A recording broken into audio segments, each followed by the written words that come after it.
Result খারাপ হলে মন ভেঙে যায়, রাত জেগেও কিছু মনে থাকে না। পড়াশোনা এখন যেন এক একটা শাস্তি লাগছে। তাহলে এই ভিডিওটা তোমার জন্য।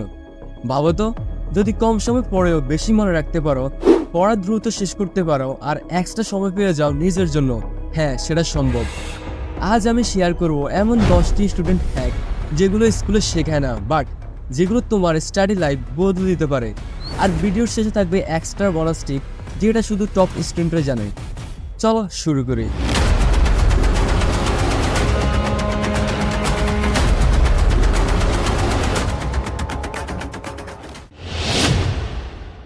পোমোডোরো টেকনিক একটি বেস্ট টাইম ম্যানেজমেন্ট পদ্ধতি, যেখানে কাজকে ছোট ছোট টাইম ব্লকে ভাগ করা হয়।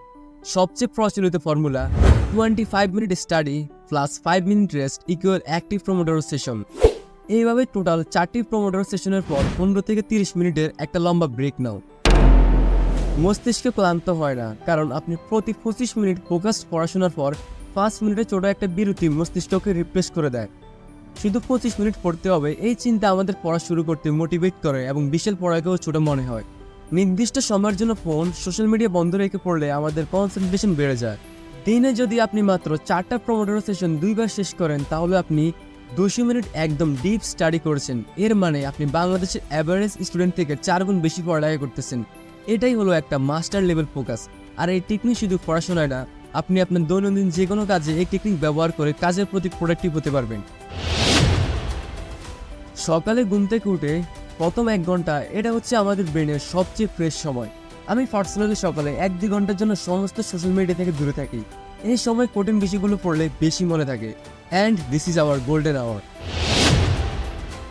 অ্যাক্টিভ রিকল এমন একটা পদ্ধতি যেখানে নিজেকে প্রশ্ন করা এবং নিজে নিজে উত্তর দেওয়ার মাধ্যমে পড়া মনে করার চেষ্টা করা। উদাহরণস্বরূপ, আপনি এখন ফটোসিনথেসিস পড়তেছেন। পড়া শেষে নোট বন্ধ করে নিজেকে জিজ্ঞেস করুন, ফটোসিনথেসিস কিভাবে কাজ করে। আমরা যখন মাথা খাটিয়ে মনে করার চেষ্টা করি, তখন মস্তিষ্ক তথ্যকে গভীরভাবে ধারণ করে।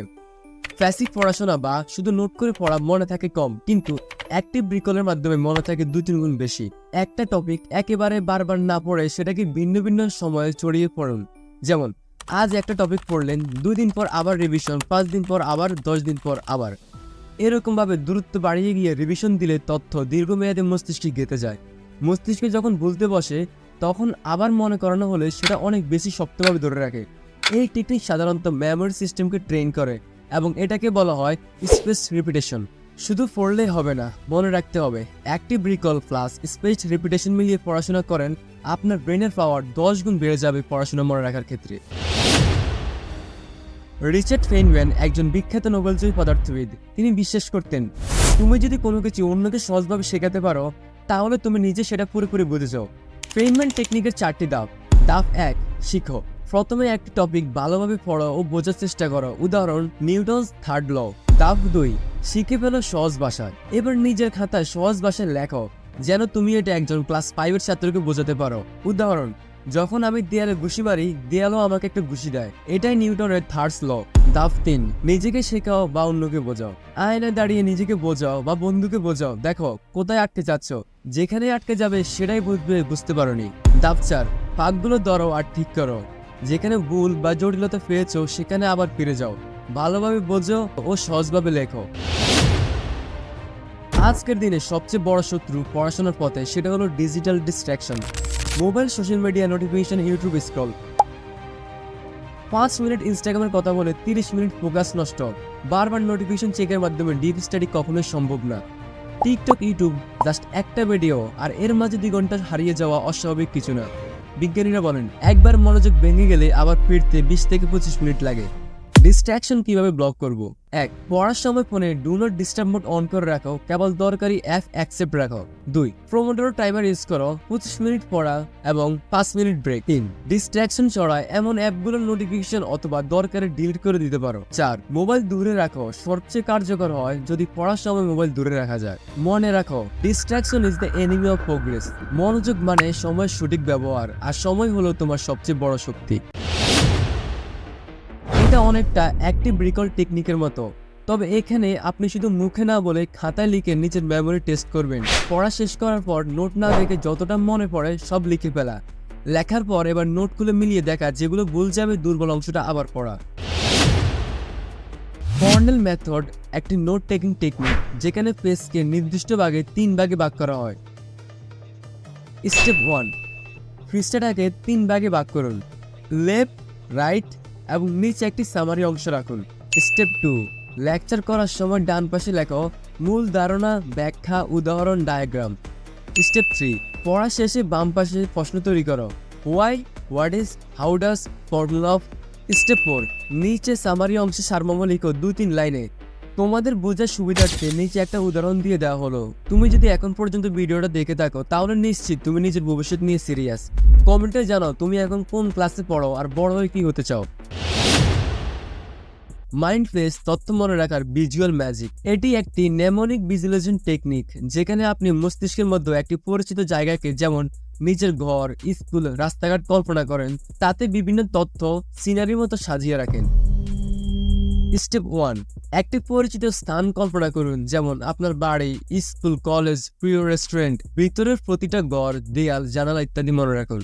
স্টেপ 2, শেখা তথ্যগুলোকে জিনিস বানিয়ে রাখুন সেই ঘরে।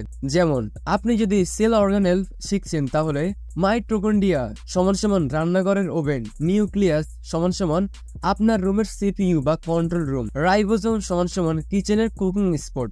তথ্যকে ছবি বা গল্পের রূপ দিন। স্টেপ 3, সেই স্থান ভ্রমণ করুন মনের চোখে। পরীক্ষার সময় আপনি মনে করবেন, আমি বাড়িতে ঢুকলাম, প্রথমে রান্নাঘর, ওখানে মাইটোকন্ড্রিয়া, এরপর নিজের রুমে গেলাম, নিউক্লিয়াস। এতে করে মনে রাখা হয় 2-3 গুণ সহজ এবং অনেক দীর্ঘ সময়ের জন্য। উদাহরণ, ইতিহাসের তারিখ মনে রাখতে চাইছেন, 1757 ব্যাটল অফ ফ্যালাসি। কল্পনা করুন বাড়ির দরজার সামনে একটি প্লাস্টিকের ব্যাটল ফিল্ড, সেখানে লড়ছে ব্রিটিশ ভার্সেস নবাব। ঘর থেকে বের হলেই ওরা দেখছেন। পরের বার 1757 দেখলে সেই দৃশ্যটি মনে পড়বে। গ্রুপ স্টাডি মানেই যে শুধু একসাথে বসে বই খুলে রাখা তা নয়। একসাথে বসে যদি প্ল্যান করে পড়া যায় তাহলে সেটাও উঠতে পারে একদম powerful learning hack. Step by step group study plan. Goal ঠিক করো আগে থেকে, আছে কোন টপিক নিয়ে পড়বে। Fix a time limit, example 1.5 ঘন্টা। রোল প্লে করো, একজন শেখাবে, বাকিরা প্রশ্ন করবে। এমসিকিউ ওরাল কুইজ সেশন রাখো, সবার ভুল দুর্বল জায়গা লিখে রাখো। Group with plan equal growth. Google Meet, Zoom দিয়েও ভার্চুয়াল গ্রুপ স্টাডি করা যায়। অনেকেই ভাবেন রাত জেগে পড়লে প্রোডাক্টিভ, কষ্ট করলে সফলতা আসবেই, কিন্তু বাস্তবতা হলো রাত জাগার ফলে কনসেন্ট্রেশন কমে যায়, মেমোরি দুর্বল হয়, মুড খারাপ, টেনশন বেড়ে যায়, শেখা অস্থায়ী হয়। একটা রাত জেগে 6 ঘন্টা পড়ার চেয়ে পর্যাপ্ত ঘুমের পর 3 ঘন্টা ডিপ স্টাডি অনেক বেশি কার্যকর। ঘুমের সময় মস্তিষ্ক তথ্য সংরক্ষণ করে। পড়া শেখা মস্তিষ্কে বসাতে হলে 7 থেকে 8 ঘন্টা ঘুম আবশ্যক। ঘুম কম এর মানে মস্তিষ্কের প্রিফ্রন্টাল কর্টেক্স বা ফোকাস সেন্টার দুর্বল হয়ে পড়ে। ঘুমের সময় ঠিক রাখো, সর্বনিম্ন 7 ঘন্টা। রাত 11টা থেকে সকাল 6টা স্বাস্থ্যের জন্য সেরা। ঘুমানোর 30 মিনিট আগে স্ক্রিন বন্ধ করা। মোবাইলের নীল আলো মেলাটোনিন ঘুমের হরমোন কমিয়ে দেয়। ঘুমানোর আগে ব্রেনকে শান্ত করো। হালকা স্ট্রেচিং, মেডিটেশন বা চুপচাপ বই পড়া। বেশি রাতের বাড়ি খাবার বাদ। ওজন, ঘুম এবং এক্সারসাইজ পারফরমেন্স সবই খারাপ হয়। ঘুম স্যাক্রিফাইস না করে টাইম ম্যানেজমেন্ট শিখো, তাতেই জয় আসবে।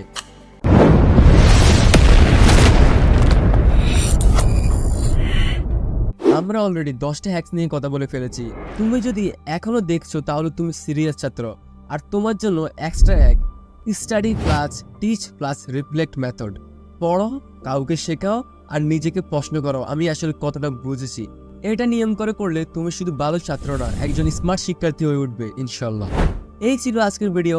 তোমার কোন হ্যাকসটা সবচেয়ে ভালো লেগেছে কমেন্টে লিখো, আমি সব কমেন্ট পড়ে থাকি। যদি একটা হ্যাকসও কাজে লাগে মনে হয় তাহলে লাইক দিয়ে জানাও, সাবস্ক্রাইব করো এবং বন্ধুদের সাথে ভিডিওটা শেয়ার করো। আর হ্যাঁ, পড়াশোনায় স্মার্ট হও, হাড্ডি ভাঙা পরিশ্রম নয়, স্ট্র্যাটেজি দাও।